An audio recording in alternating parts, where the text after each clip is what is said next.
Hi, I'm Matt Williams. Welcome to Glimpses. My guest today is a remarkably talented artist. He is an American playwright, lyricist, and screenwriter.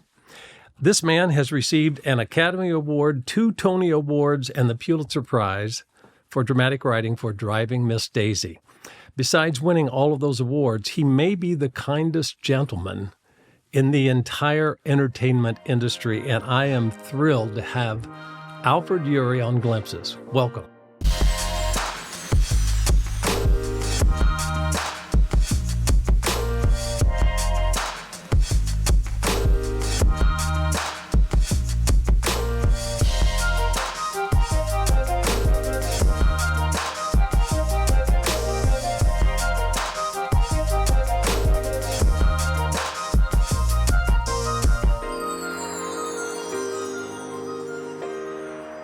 Thank you very much, man. I'm delighted to be here. You are like the gold standard.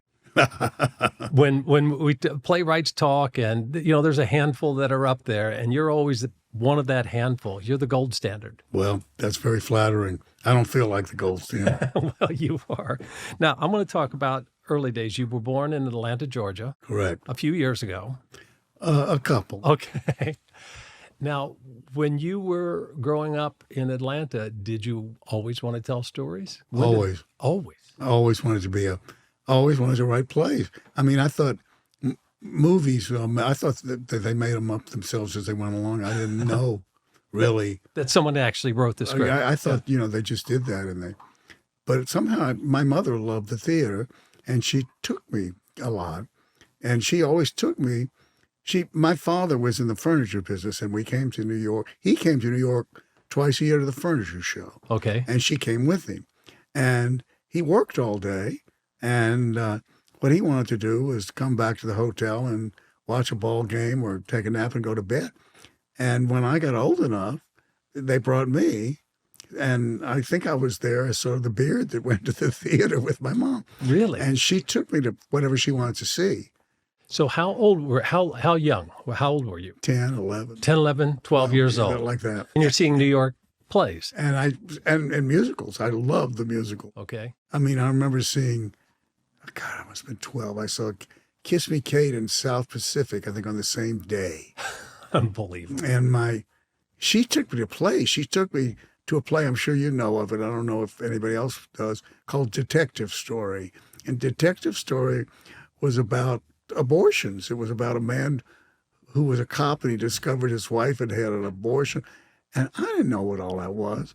And I said to my mother, I don't know really what these abortions are. She said, oh, just listen, you'll figure it out. Right. And she took me to see The Mad Woman of Shiloh. And it's just like this fantasy and things. And she said, just listen. And she never tried to tell me what anything was about. And I think she saw I was hooked. And I was. I remember the first one I ever saw, I was 10. It was Annie, Get Your Gun with Ethel Merman. Oh, my gosh. And Come on. I remember where I was sitting in the theater, and it just knocked me out. I mean, knocked me out. I've still never gotten over the magic of being in the theater. So when you're seeing these plays at 10, 11, 12 years old, when did you actually start putting words onto a page? How old were you? About the 5th grade. Really? I remember, maybe the 6th grade. Uh-huh. We would read, I read a lot too, because that went with it. And I remember I turned Hans Brinker and the Silver Skates into a play, sort of like a radio play. And I would cast this kid in the class as that, and this kid as that. And I did that with a couple. Tom Sawyer, I think I wrote. And nothing ever came of it, but I just wanted to do that.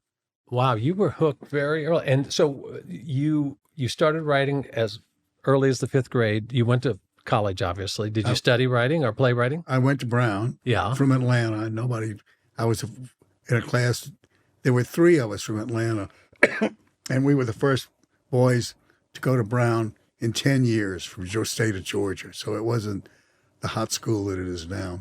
And I was at Brown, and I was an English major. Okay. And they had a competition every year for from original musicals. It was called The Brown Brokers, combination of Brown and Pembroke.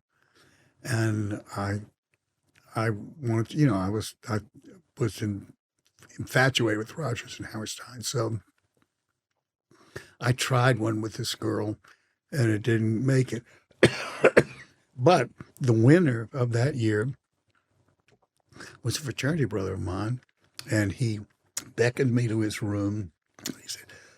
He said, "Do you want to work with me?" And I thought, wow, this is like big time. And we wrote a show together, and it got put on. He invited you into the room to co-write and work together. So now you're a collaborator, right? Yeah, with a star. Because he was a sophomore. No, he was a junior, and I was a sophomore. He was big. Okay. And we wrote a show, and it won the competition. And we did it. And it was ridiculous. But there's an after story to this one. Okay. Last week, I got I got an email from a guy in Washington, D.C., and he said, "Do you remember my dad? My dad was in this show, and he talks about it all the time, and I'm going to bring him to see Parade. And do you remember him?" And I did remember him. So he's coming. Incredible. Yeah. And, I mean, people have been appearing, but there was that one, and then we wrote one the next year, and that one also got produced. And my friend Bob graduated. I still had a year to go. So then during my senior year at college, I came to New York. His brother was an actor, and knew these theater people that were like gods to me. Mm-hmm. They were minor people in the theater. And I came to New York, and I moved to New York when I graduated from college, and my father had died, but my mother, I think she gave me $50 a month, which was more then than it is now. Right. And I lived on 16th Street and with two other guys, and we did commercials and things and kind of scrabbled. And also at the time, because I was so stupid and naive, I got married. And of course, young people that got married have children. So you got to feed them. They got to feed. But I remember I remember paying the obstetrician. I think the total was $700, and I was paying him like $85 a month. And I thought, oh well, baby's going to be born, but it won't be able to do anything for a long time, so I don't have to worry about it. It'll just live in. I didn't know what I was doing. So there I was with eventually 4 children, and I was beginning to step up, and my wife was working a lot of the time, and she believed in my playwright. She believed that I was going to make it I was being a lyric writer. I secretly wanted to be a playwright. Wasn't Frank Lesser one of your... Frank Lesser, because my partner Bob's actor brother said, there's this program that Frank Lesser has going, because he was a publisher, and he wants to cultivate young talent and publish all their stuff. Right. And he had just signed this young team called Adler and Ross, who wrote Pajama Game and Damn Yankees. Right. So they were there. And so he paid us, I think, what my mother had been paying, $50 a week. And the amazing thing about that one was we would go to see him about every 3 weeks and play him what we'd written, and he would critique everything.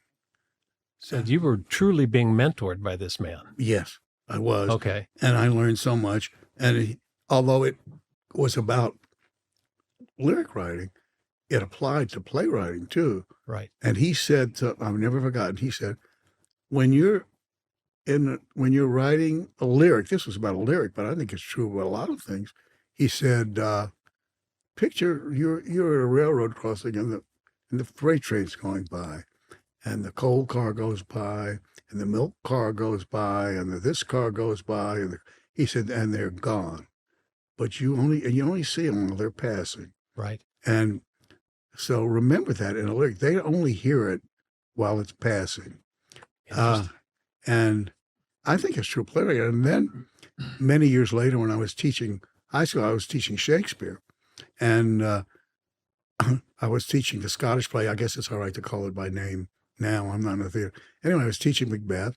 And Lightning, the house is shaking. and I Teaching Macbeth. and realizing that in the sleepwalking scene, there's the doctor and the nurse, Right. and the nurse says she is so crazy, and she's walking around in her sleep and saying these crazy things, and then she comes in and she's walking around in her sleep and she says all these things, and then she goes out, and the doctor said, God, she was crazy. She was saying all these crazy things 3 times. Yep.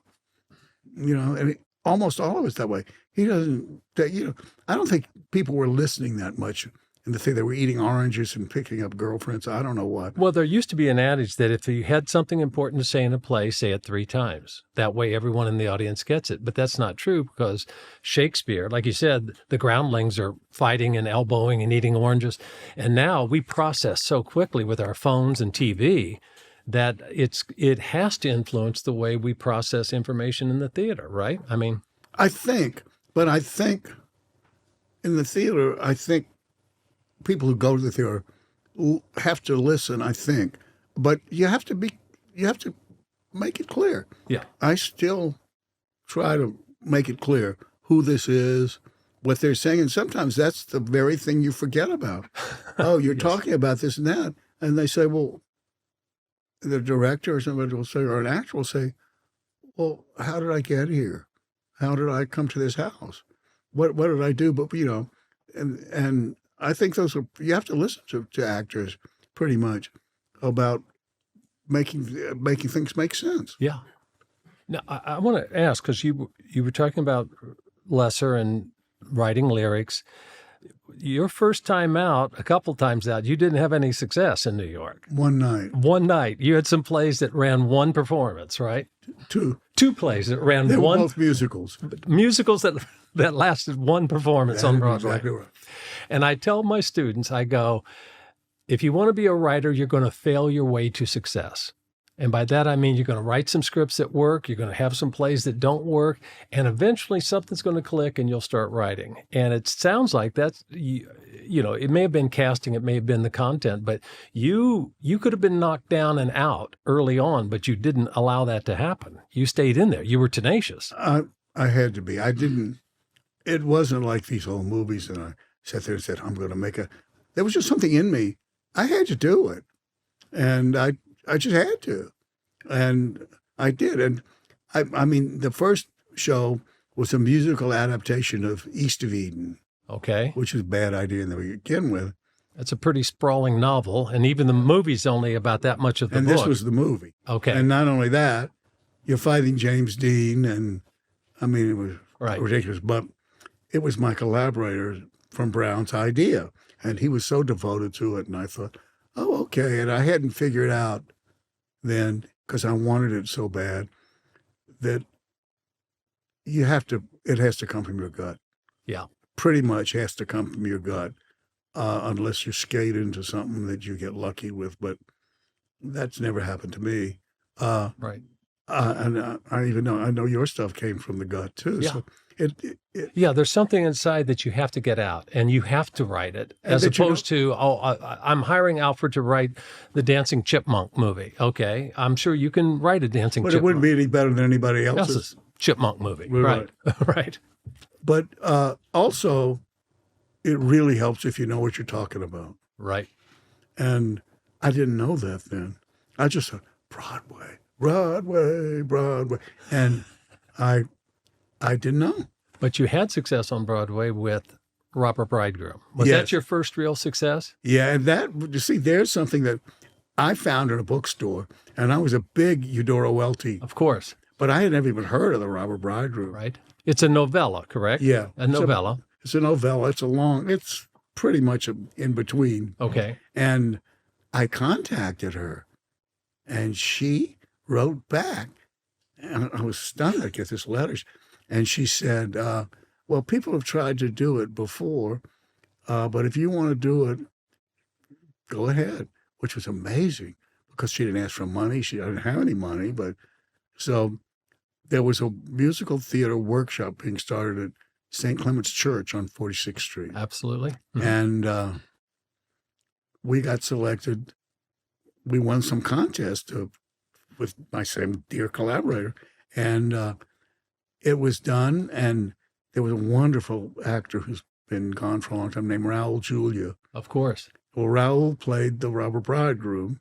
And it's this sassy, crazy,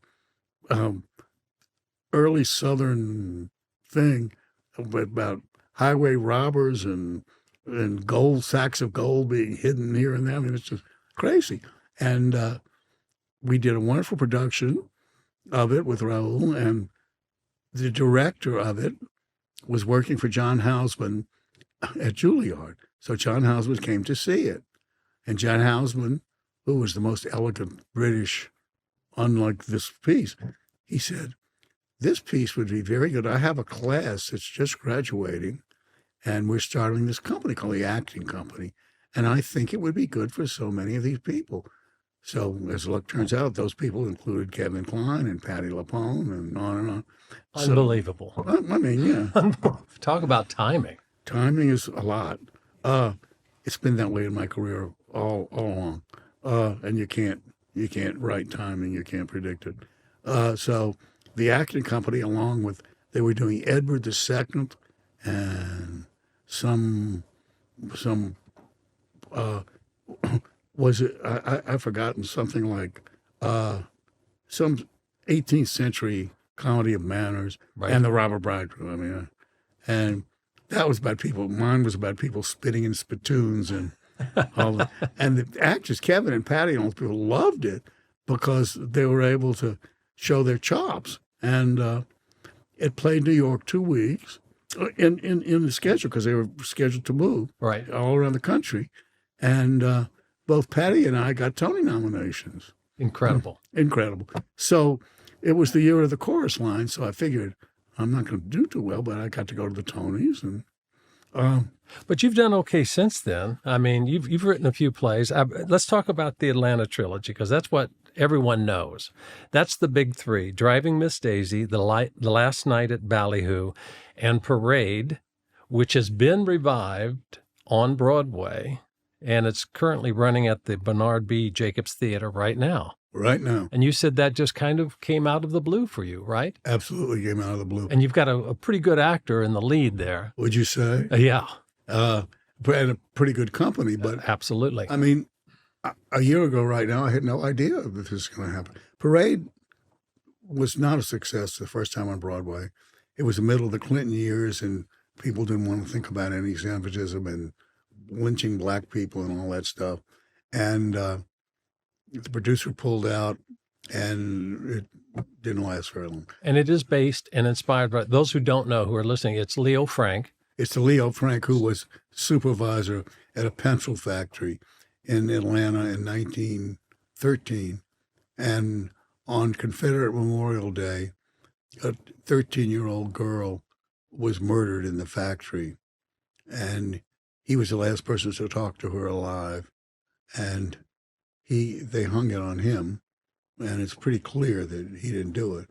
But it stirred up a lot of anti-Semitism, anti-black, and it was. I find that I'm very interested in gray areas, but these people who lived in Georgia had lived in occupied territory for 50 years. They lost a cause that they believe in, whether right, that cause was good or not. They believed in it. And the little girl who was murdered, actually, her father owned a farm in Alabama, went off to fight the Civil War, came home with one leg, and lost the farm to taxes, had to move to the city and put his 10-year-old daughter to work. So these people had a chip on their shoulder to begin with. right. And the man who happened to be the last person to see her alive was a New York Jew. And that's double bad. Right. He was like a poster child for uptight and severe and strict. And he had big glasses and big bulgy sort of eyes. You know, it's sort of like putting, I don't know, Woody Allen or somebody that looked like that up there. And these people, they sort of thought Jews had horns anyway. And it was the first incident, I think, where journalism played a big part in ginning up feelings and fears and and fomenting the hatred and yeah, the and anti-Semitism. it was ripe for that and black people were pretty much like cattle. I mean, if a black man was walking down the street and white people were coming the other way, he was expected to get off the sidewalk and bow. And I can't even imagine what that would be. The humiliation of that. Yes. My wonderful collaborator, Jason Brown, wrote a song that's in Parade, something about if a little black girl had been killed, that would have meant nothing because a black man hanging on every tree, but a white man, that's going to bring people in. So they had their own hatred of what was going on. And they were even further down the scale than Jews. So now, because you grew up in the South and your family's German-Jewish, right? A German-Jewish family. When you started writing, did you consider yourself a Southern writer, a Jewish writer, neither, both? Did you ever identify with any? Southern first. Southern first. So you were American second. American? Jew third. Isn't okay. Okay. I was brought up with this face or this nose. I was brought up with Christmas trees and Easter egg hunts, and never went to a Seder, never went to a bar mitzvah. But we were Jewish. It made no sense. And all that was kind of a result of the Leo Frank case. I was born 25 years after that happened. Right. But I think nobody of my parents' generation wanted to get mixed up in craziness. So if they acted like Southern was more important, then it was more important. And they also, that's another prejudice that I've written about, since they were there first, my family happened to be there in Georgia before Atlanta was named Atlanta. Just happenstance that they came. And my grandmother always said that her aunt somebody was the first white child born in Atlanta after Atlanta was named Atlanta. I mean, so they consider themselves aristocracy. And so first, regular Christian people just thought a Jew was a Jew, but not them. So when the Eastern European Jews, the ones who had all the Jews, started coming 50 years later, they were looked down on, called slurs, bad names, and my little sect thought they were superior. Then when Leo Franco was one of them, he married one of them actually too. To everybody else in the world, a Jew was just a Jew. So they were appalled at what happened to Leo Frank. My grandmother and my grandfather knew him. I mean, he was the same age, I think, maybe younger. He and his wife Lucy were in their 20s when this happened to them. So I say all that because I didn't know what the Leo Frank case was, but I knew that if somebody talked about the Leo Frank case, grown people, I always listened to people talking when I was little. I'd be playing on the floor or something. And I remember that if the Leo Frank or the Leo Frank case came up, somebody would get up and walk out of the room and say, I'm not going to talk about that. So that was it. That was buried somewhere in your unconscious mind, always, before you wrote about it. Oh, yeah. I asked my grandmother what it was, and she said, oh, you'll read about it someday, you'll know about it, I'll tell you. When I got old enough to go on the bus by myself to the library, I went to the library, I read about it, and I thought, oh, that's interesting. Obviously, you've drawn through the years on your family. Driving Miss Daisy was inspired by your grandmother. Was it maternal grandmother? That's what she lived with us. Yeah. Okay, so Driving Miss Daisy, you drew from your family for that story. Last Night of Ballyhoo was about my parents. It was about your parents. Okay. I just switched things around. Okay. Because my father was a young man with no money and who came to work for for the boss. He married the boss's daughter, Okay. and that's about that romance Okay. and how uptight those German Jews were about being superior. Uh-huh. And there was a dance. There was a weekend in German Jewish culture between the wars. I was too young to attend any of it. And the Atlanta dance was called Ballyhoo. And there was one somewhere else called something else. And one was in Columbus, and one was called Jubilee. And it was, but the Ballyhoo one, it was like a German Jewish meat market, is what it was. So you go there to meet Proper, very Jane Austen, really. Yeah. And that's what it was about. And I changed it because my father was Southern, but my friend Bob, who was from New York and who I wrote with, came to spend the summer with me in Atlanta, and it was him sort of being of that other ilk that I saw it all. I just blended it together. That's great how you put. And also, I want to talk a little bit too. You love music. That was Love music was something that I enjoyed doing, but it was high. It was for hire. And that's what I was going to ask, because a trilogy's coming out of your life, your gut, as you talked about earlier. I was wondering why, because it's a romance. It explores the romance and lives of Kurt Weill and Lottie Lenya. Exactly. Right? And it's using Kurt Weill's music. And I wondered what about that? You said it was for hire. I didn't know if you were a Kurt Weill fan or had a crush on Lottie Lenya. Yeah.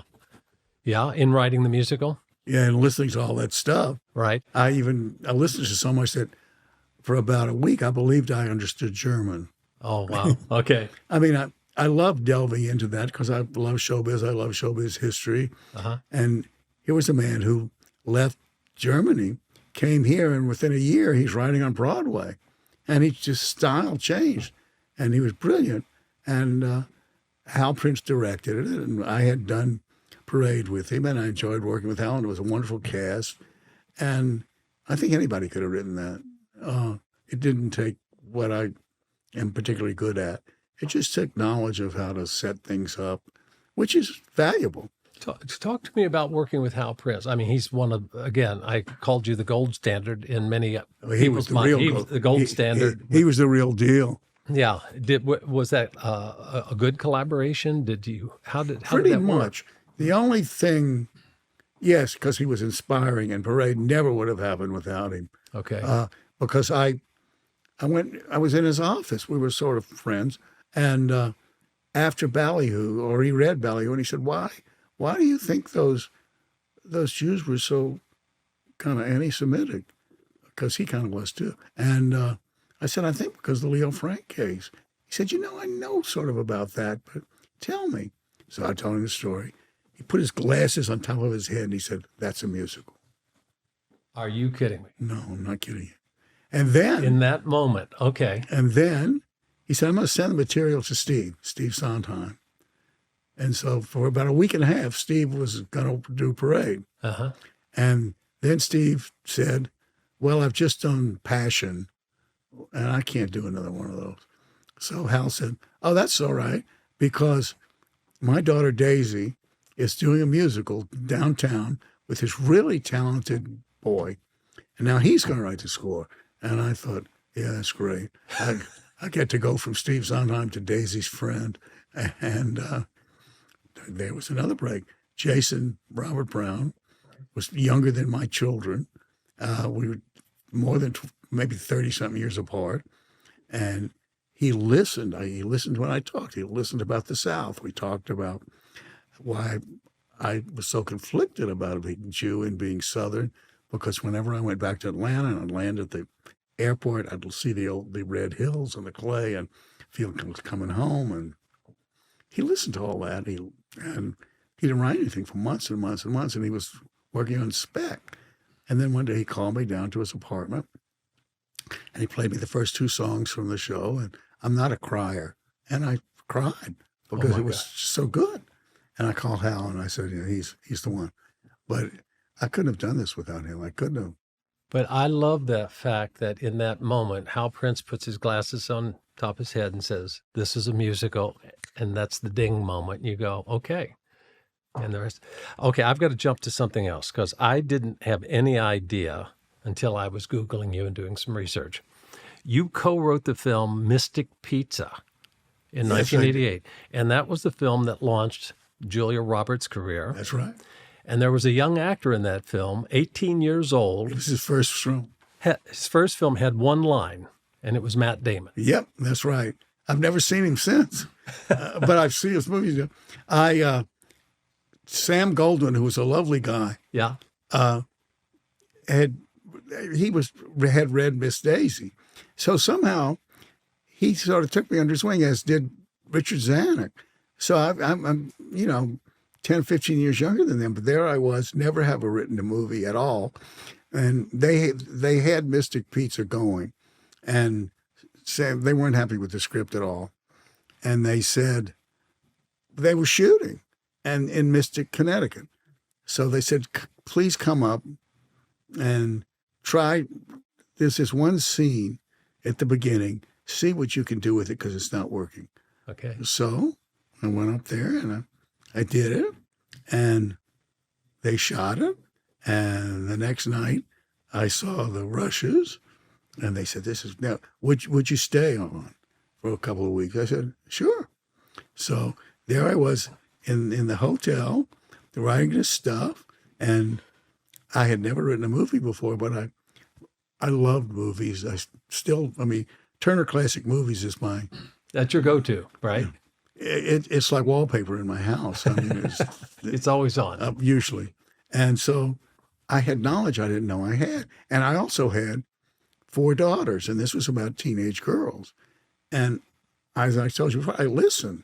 So I would hear all these high school girls, junior high school, sitting around in my daughter's various bedrooms, and I couldn't help hearing what they were saying.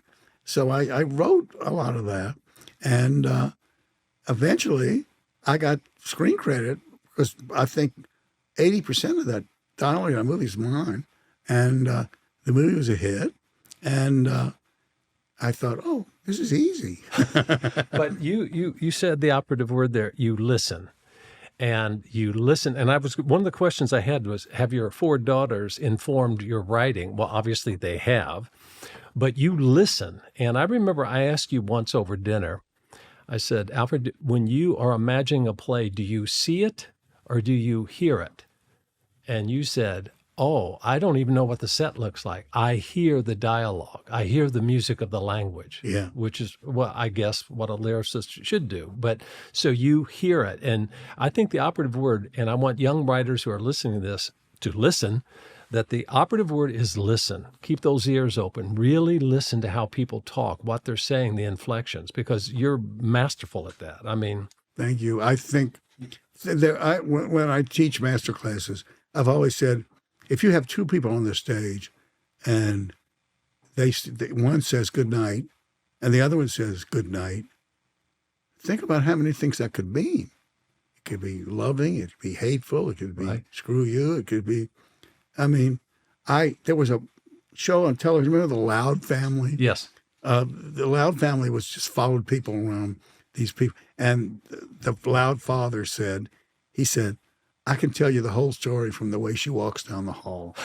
And I've never forgotten that. Yeah. So listening and just watching. Paying attention. I used to love, when I was flying around a lot, writing movies, I used to love to sit in the lounge right before the plane took off, thinking like, okay, when so-and-so's with so-and-so. And I'd be on these, one time I was on this 6:30 or 7:30 in the morning short hop to get somewhere else. And there was looked like a businessman with a young woman, and they were having champagne, 6:30 in the morning. And I thought, okay, that's, what is that? And I just sort of made up. I like to watch people and imagine. One of the games I do when I'm like in a subway in New York is I'll look at, let's say, a 85-year-old man, and I try to imagine him at 5 years old. I've never done that. And then I'll look at a 6-year-old and imagine them at 65 and try and imagine who that's going to be as a man. And that's part of the writer's game. You That's play. a great one, though. I like that Yeah, one. and just imagining who they were, what was the life like, and then of course just listening. And I said, if you live in New York City, you can't have writer's block because you walk down the street, you're always, hearing things and snippets of dialogue. And I used to walk my dog around the block on West End Avenue, and every night there would be this transvestite standing in the Fleischmann shoe store window thing, and he would say, what is it? He said, "Your dog isn't fit to shine my canary shoes." that's a good line. Pretty good line. My beautiful and talented wife, Angelina Fiordalisi, who has a mad crush on you. Returned. Okay. And she said, oh, if you're going to talk to Alfred, she said, ask him about being a ghostwriter. And I go, I don't know anything about Alfred and ghostwriting. And she says, oh, yeah, he writes all kinds of things and doesn't get credit on film. I was hired a couple of times by an actress who I will not, different actresses, You don't have to name, but and just to do her dialogue, to go through the script and write her dialogue. which I felt is the most fatuous thing you can do. You don't know the show, but they were paying me money. I mean, I don't know whether No credit, but you got paid to do this. Yeah. It's a dialogue pass. Yeah. Right. Okay. And it just seemed such a phony thing to do. I had, I'd read the script, and all I was doing was like juicing up none of those movies, by the way, were ever made. Maybe one of them was. Okay. Oh, yeah, one of them was. But you were feeding your 4 daughters by writing dialogue for stars. And Okay. it kept me from having to have a day job. Okay. That was my day job. I just didn't like it very much. Sure. Because you said writing from the gut, what's coming from your I was spoiled. And when Richard Zanuck tried to turn Miss Daisy into a TV series after it was a film. after it And was the play. everything else, and a board game and everything else you can name.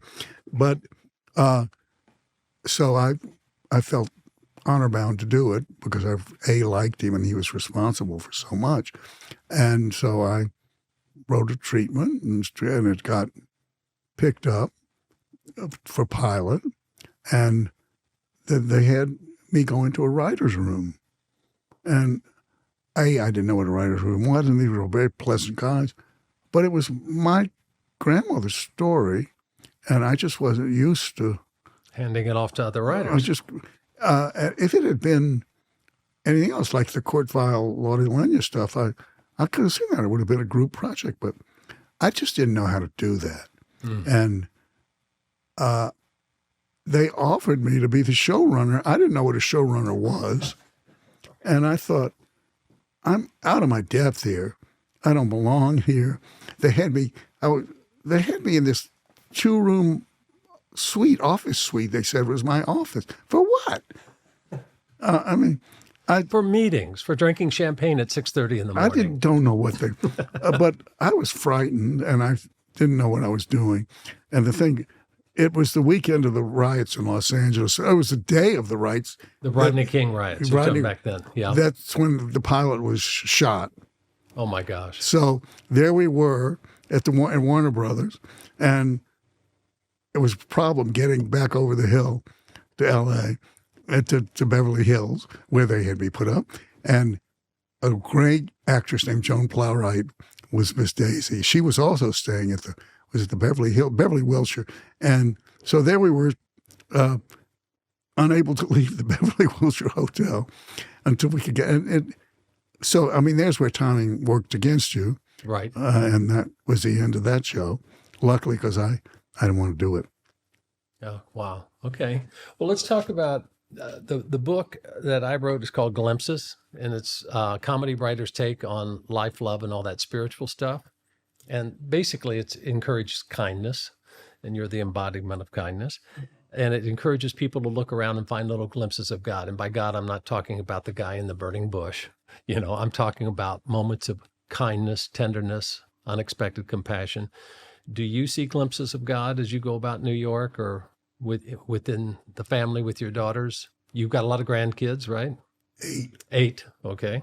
Uh, yeah, I think you mean like suddenly there's kindness, suddenly Yeah. there's understanding. Yeah. Moments of grace.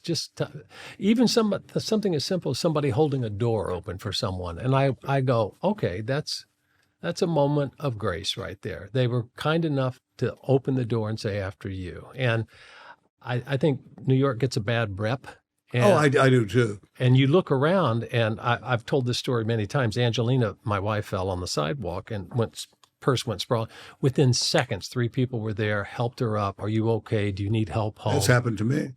Okay. And those little unexpected moments of kindness I find all the time in New York. But you got to be aware. It's kind of like listening, like a writer. You've got to be looking for them, but they're there. I agree with you. It happens in New York. I've lived in New York since I graduated from college, and I know for some reason I don't. My wife is gone now, and so I don't go to museums. I don't go to ballets, but it's all here, and I know it's here, and I feel it, and I love the pulse, and I don't want to live anywhere else. I just want to be here. Well, I think you've kind of helped define not only New York theater, but New York itself. You kind of embody. Here's a man from the South that came up north, and you've certainly carved out a career, a life here in the city. It's been remarkable. With all these Yankees like you. All these Yankees. Alfred, I could talk to you for weeks, but I'm going to wrap it up. And I want to say thank you for doing this. Thank you, Matt. I love being here. Thank you. And I encourage all of you, as you go about your day, stop, look around, and see if you can catch a glimpse.